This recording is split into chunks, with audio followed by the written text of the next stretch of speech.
우리에게 주시는 하나님의 말씀은 요엘서 2장 18절로 32절입니다. 한 절씩 교독하겠습니다. 그때 여호와께서 자기 땅을 위하여 중심이 뜨거우시며 그 백성을 긍휼히 여기실 것이라.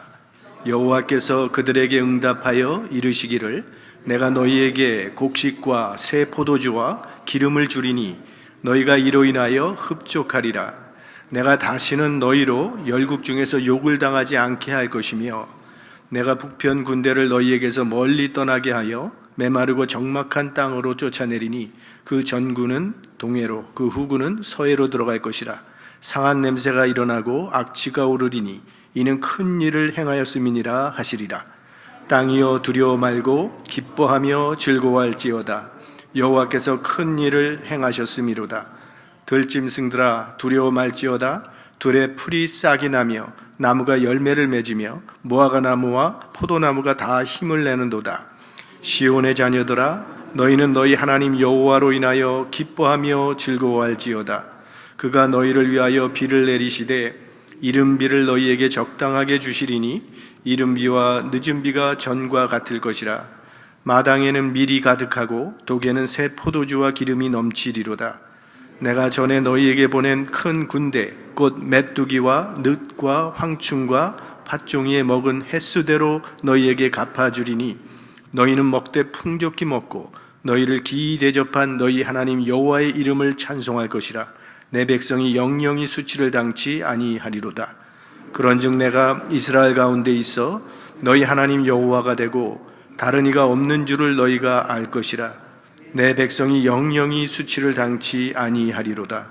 그 후에 내가 내 신을 만민에게 부어주리니 너희 자녀들이 장래일을 말할 것이며 너희 늙은이는 꿈을 꾸며 너희 젊은이는 이상을 볼 것이며 그때에 내가 또 내 신으로 남종과 여종에게 부어줄 것이며 내가 이적을 하늘과 땅에 베풀리니 곧 피와 불과 연기 기둥이라.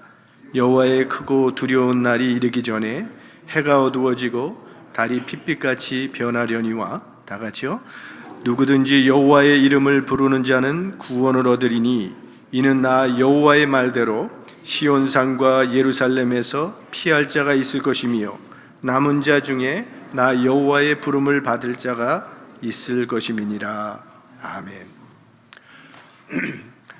오늘 본문 이전까지 살펴본 요엘서의 내용은 이 범죄한 이스라엘 백성들에게 닥친 큰 재앙에 관한 이야기였습니다. 대표적으로 이제 메뚜기 떼로 인해서 당한 그 재앙의 이야기가 계속 전개되었는데, 이제 오늘 본문은 지금까지의 그 재앙의 이야기와는 180도 다른 새로운 이야기가, 아주 희망적인 이야기가 전개되고 있습니다. 회개하고 돌아온 이스라엘 백성들을 향한 하나님의 회복의 역사가 여기 나타나는데, 오늘 본문은 크게 두 부분으로 나눌 수가 있습니다. 18절에서 27절까지 이 첫 번째 부분은 육적인 회복, 그러니까 피폐하게 된 이 모든 농작물들이 다시 회복하게 될 것이라는 것을 말씀해 주시고, 28절에서 32절까지는 영적인 회복, 성령을 부어주시겠다는 그런 말씀으로 되어 있습니다. 18절 말씀을 보면 그때 여호와께서 자기 땅을 위하여 중심이 뜨거우시며 그 백성을 긍휼히 여기실 것이라 했는데, 여기 그때라고 하는 이 말은 이스라엘이 자기 죄를 회개하고 하나님께 돌아올 때를 지금 말하고 있는 것입니다. 그리고 중심이 뜨거우시며 라는 말씀은 죄인들이 돌아올 때 하나님의 그 기쁨과 감격을 나타내는 그런 말입니다. 그러니까 하나님은 하나님을 떠났던 죄인들이 회개하고 돌아올 때 가만히 계실 수 없는 하나님이십니다. 마치 탕자의 비유에서 나타난 아버지처럼 아버지 집을 떠나서 고생하다가 다시 이제 탕자가 돌아오게 되지 않습니까? 근데 그 탕자가 돌아올 때 그 아버지는 멀리서 그 탕자를 보고 측은히 여겼다 그랬어요. 그래서 달려가서 그의 목을 안고 울었다고, 그리고 입을 맞췄다고 그렇게 되어져 있습니다. 그리고 이 아들은 죽었다가 다시 살아났으며 이 아들은 내가 잃었다가 다시 얻었다면서 동네 사람들을 다 불러서 큰 잔치를 베풀었다는 그런 이야기가 나옵니다. 이 아들이 그동안 무엇을 하며 어떻게 살았는지 자기가 가지고 나갔던 그 재산들은 어떻게 상진했든지 그런 건 상관이 없이 그저 아들이 돌아왔다는 그 자체만으로 마음이 뜨거운 그런 감격이 있었다는 것을 탕자의 아버지의 그 모습으로 우리에게 전해지고 있는데, 이것이 우리 하나님의 마음이라는 거예요. 탕자가 돌아오자 목을 안고 입을 맞추며 기뻐했던 아버지처럼 하나님을 떠났던 사람이 회개하고 돌아올 때 하나님은 그렇게 마음에 주체할 수 없는 뜨거운 마음의 감격이 일어난다는 그런 말씀입니다. 하나님께서 이처럼 우리를 사랑하시는 이유는 우리는 하나님의 소유이기 때문입니다. 이사야서에 보면 내가 너를 구속하였고 내가 너를 지명하여 불렀나니 너는 내 것이라 이렇게 말씀하고 있어요. 너는 내 것이라고 말씀하시는 이유는 내가 너를 구속하였으므로 소유권이 하나님께 있다는 그런 뜻입니다. 우리들도 다 자기 소유에 대한 애착을 가지고 있지 않습니까? 안 잃어버리려고 그러죠. 하나님도 자신의 소유에 대해서 애착을 가지고 계시다는 거예요. 하나님은 자기 백성을 향한 뜨거운 열정을 가지고 계시기 때문에 절대로 자기 백성이 하나님을 버리고 헛된 우상을 섬기며 따르는 것을 그냥 두고만 보시지 못하십니다. 오늘 여기 중심이 뜨겁다라는 이 말에는 질투라고 하는 뜻이 담겨져 있는 그런 말씀인데요. 그러니까 하나님의 질투는 자기 백성을 기어코 찾아내시고 돌아오시게 하신다는 그런 말씀입니다. 그게 중심이 뜨겁다는 그런 말씀이에요. 자, 성경은 처음부터 마지막까지 하나님께서 인간을 찾아오는 이야기며, 그리고 그 클라이맥스는 하나님이 인간이 되사 세상에 오신 이 성육신 사건이라고 말씀을 드렸어요.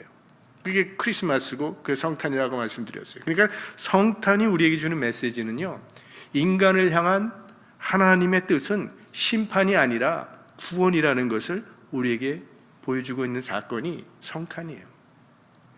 사실 때로 우리는 우리의 연약함과 내 자신의 무능함을 보면서 실망하고 낙심할 때가 한두 번이 아니죠. 나 같은 사람을 그리스도인이라고 부를 수 있을까? 나 같은 사람이 과연 하나님의 사랑을 받을 자격이 있을까?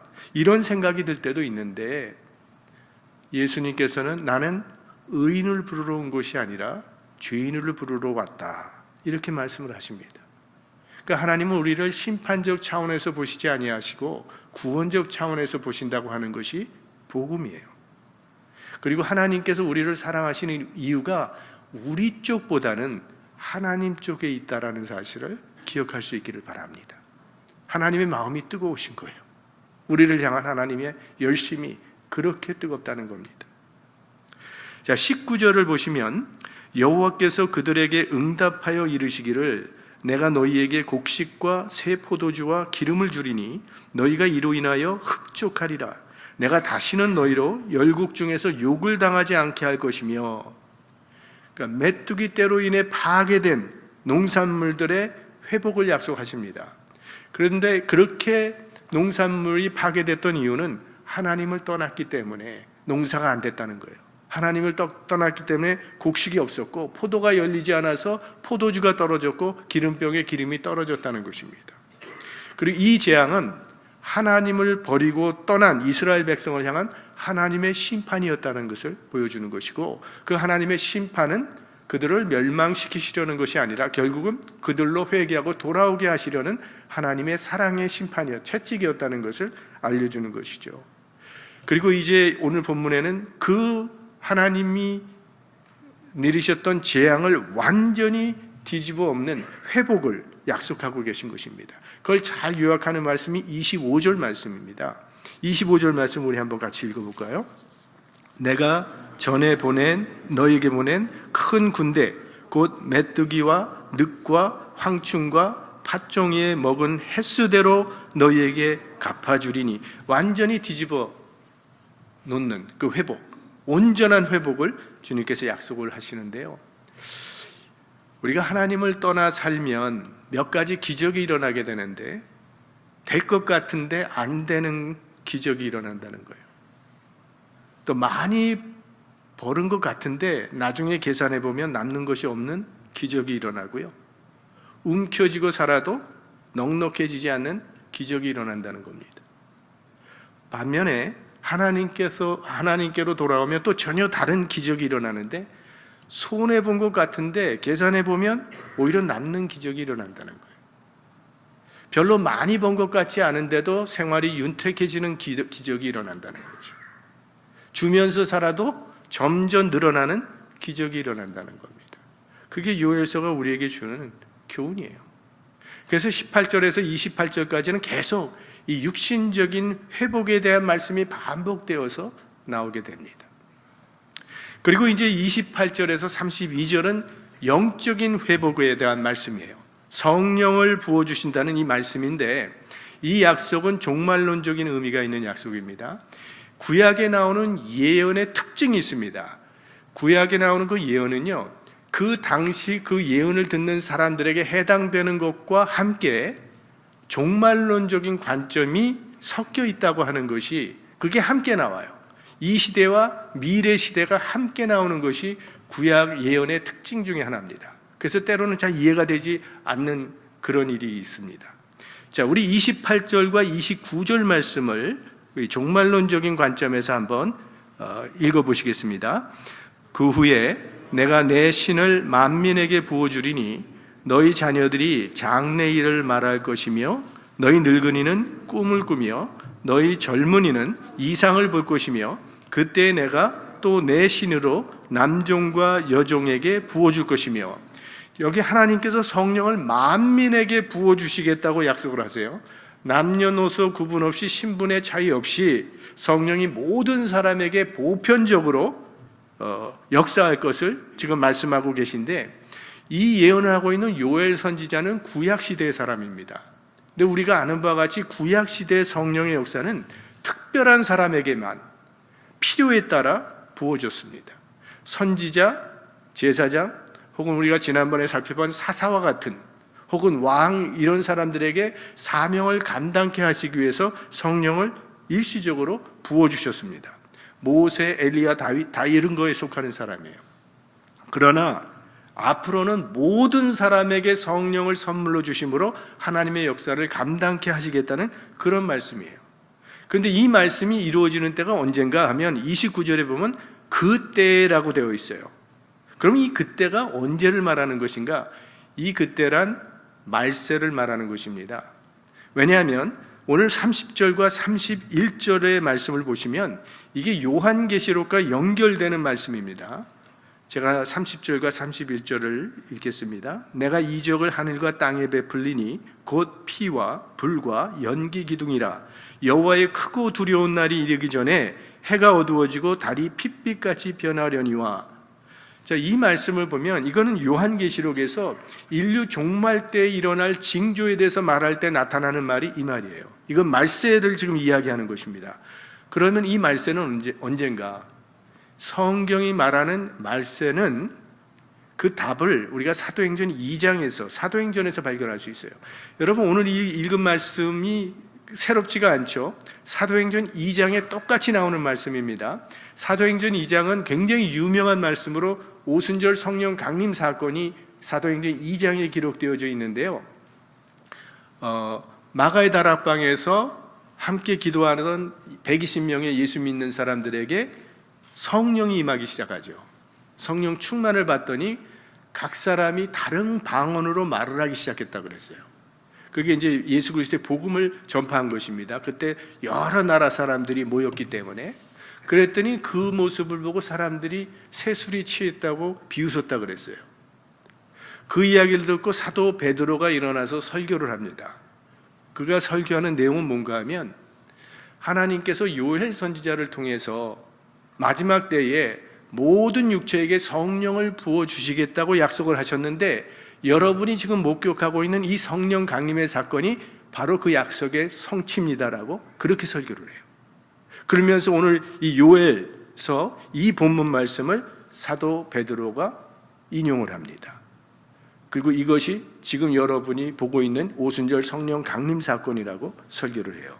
그러니까 하나님께서 말세에 성령을 부어주신다고 약속을 하셨는데 오순절 마가의 다락방에서 그 역사가 이루어졌다는 거예요. 모든 육체에게 성령이 부어졌으니 그렇다면 말세는 그때부터 시작되었다라고 보는 거죠. 사도 베드로가 설교한 것처럼 요엘 선지자의 그 예언이 오순절날 성취되었으니 말세는 이미 시작된 겁니다. 그래서 성경이 말하는 말세는 예수님의 초림과 예수님의 재림 사이의 기간을 말하는 거예요. 지금 이미 2000년 동안 우리가 말세를 살고 있는 거예요. 그러니까 말세는 미래에 있을 일이 아닙니다. 말세는 시작된 거예요. 우린 지금 말세를 살고 있는 사람들입니다. 성령이 임하시면 이제 장래 일을 말하고 꿈을 꾸며 환상을 본다고 했는데, 여기 나오는 이런 예언이나 환상이나 꿈은 모두 하나님에 관한 지식입니다. 구약 시대는 하나님을 아는 지식은 오직 이스라엘에게만 국한돼 있었어요. 그런데 이제 말세에는 성령 받은 모든 사람들이 다 하나님을 알게 되고, 또 성령 받은 사람들이 증인의 사명을 감당함으로 세상에 하나님을 아는 지식이 가득해진다는 그런 말입니다. 근데 그거는 사도행전을 보시면 그런 선교의 확장의 역사가 분명히 나타납니다. 먼저 예수 믿는 사람의 숫자를 생각해 보시면 마가의 다락방에서 기도하던 사람은 120명이었어요. 근데 사도 베드로의 설교를 듣더니 3,000명이 예수 믿게 됐고요. 조금 더 가니까 5,000명이 예수를 믿었다 그러고, 사도행전 뒷부분에 가면 유대인 중에 예수 믿는 자가 수만 명이 있었다라고 그렇게 나와 있습니다. 그러니까 예수 믿는 사람의 숫자가 점점 많아지는 거예요.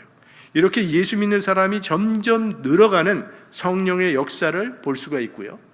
그것이 성령을 모든 사람들에게 부어주셨다고 하는 하나의 모습으로 나타나는 거고, 또 하나는 선교 지역이 확산이 됩니다. 마가의 다락방에서 시작된 이 성령의 역사가 예루살렘과 온 유다와 사마리아와 땅끝까지 이르러, 그리고 지금까지 진행되어 왔고, 앞으로도 세상 모든 사람들에게 전파될 때까지 퍼져 나가게 된다는 거예요. 그거는 이슬람권 사회에 살고 있는, 국가에 살고 있는 사람들에게도 전파될 것이고, 공산국가에 살고 있는 사람도 전파될 것이고, 아주 미개한 나라에도 다 전파된다는 겁니다. 사실 지금은 선교사가 들어가지 않은 나라가 없을 정도로 성령의 역사가 세상에 지금 편만하게 이루어지고 있는 것을 보게 돼요. 그러니까 지금 우리는 심판과 구원이 임박한 말세를 살고 있는 거예요. 그거는 우리가 연대를 생각해 봐도 추측할 수가 있는데, 요엘 선지자가 활동하던 때가 주전 한 830년대로 봅니다. 그런데 그 요엘 선지자의 예언이 800여 년 후에 오순절 마가의 다락방에서 성취가 됐어요. 그리고 그 이후 2000년이 지났습니다. 그러니까 요엘 선지자가 이 예언을 한 이후 3000년의 시간이 흘러간 거예요. 여호와의 크고 두려운 날이 언제인지는 사실은 알 수 없지만, 분명한 것은 지금은 우리는 말세 중에 말세를 살고 있다는 사실입니다. 그리고 이 말세 하나님께서 이렇게 성령을 부어주시는 목적은 뭐냐? 32절 말씀에 보면 누구든지 주의 이름을 부르는 자는 구원을 얻게 하기 위함입니다. 심판 직전에 만민을 구원하시기 위해서 하나님께서 성령을 부어주신다는 거예요. 성령이 하시는 일은, 성령은 우리를 그리스도에게로 인도해 주는 분입니다. 자기 죄를 회개하고 여호와의 이름을 부름으로 구원받게 하시는 역사를 성령께서 하시는 거예요. 그래서 성령을 주시는 이유는 먼저 예수 믿고 구원받으라고 우리에게 성령 주시는 겁니다. 그리고 거기서 끝나지 말고 이제는 성령 받고 구원받았으니까 우리들도 이웃을 구원하고 나아가서 세상을 구원하라고 이 성령을 부어주시는 것입니다. 사실 내 자신 하나도 구원하지 못해서 쓰러지는 우리인데 어떻게 이웃을 구원할 수 있으며 세상을 구원할 수 있겠습니까? 생각하면 참 불가능한 것처럼 생각되지만, 예수 그리스도의 그 제자들이 오순절에서 기도할 때 그들의 상황은요, 정말 이 세상을 구원하고 세상에 복음을 전한다고 하는 것은 그건 불가능 중에 불가능한 일이었어요. 그거는 계란으로 바위치는 격이었다고요. 그러나 오순절 마가의 다락방에서 성령 충만을 받은 주님의 제자들이 결국 세상을 변화시키지 않았습니까?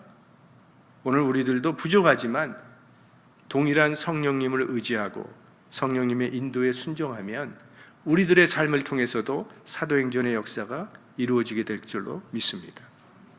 이 성령님의 도우심으로 하나님의 뜻을 내 삶 가운데 이루어가는 복된 삶 살아가시기를 주의 이름으로 축원합니다. 하나님을 떠난 우리들을 내버려 두시지 아니하시고 찾아오시어서 구원해 주시고 하나님의 자녀 삼아 주심을 감사드립니다. 또 우리가 세상에 홀로 있지 않도록 성령을 우리에게 보내주시어서 우리들과 늘 동행하여 주심을 감사드립니다. 연약하여 쓰러지기 쉬운 저희들이 그리스도인답게 살 수 있도록 성령님 저희들을 늘 도와주시고 붙들어 주시옵소서. 우리 안에 계신 성령님의 인도하심을 따라 살아가면서 우리를 향한 주님의 뜻을 이루어드리는 삶 살아갈 수 있도록 도와주시고 하나님께서 우리에게 맡겨주신 그 사명, 이곳에서 성령의 도우심을 받아 감당해 나가는 하나님의 자녀들 되게 하여 주시옵소서. 늘 성령으로 우리들과 함께 하시는 우리 구주 예수님의 이름으로 기도드립니다. 아멘.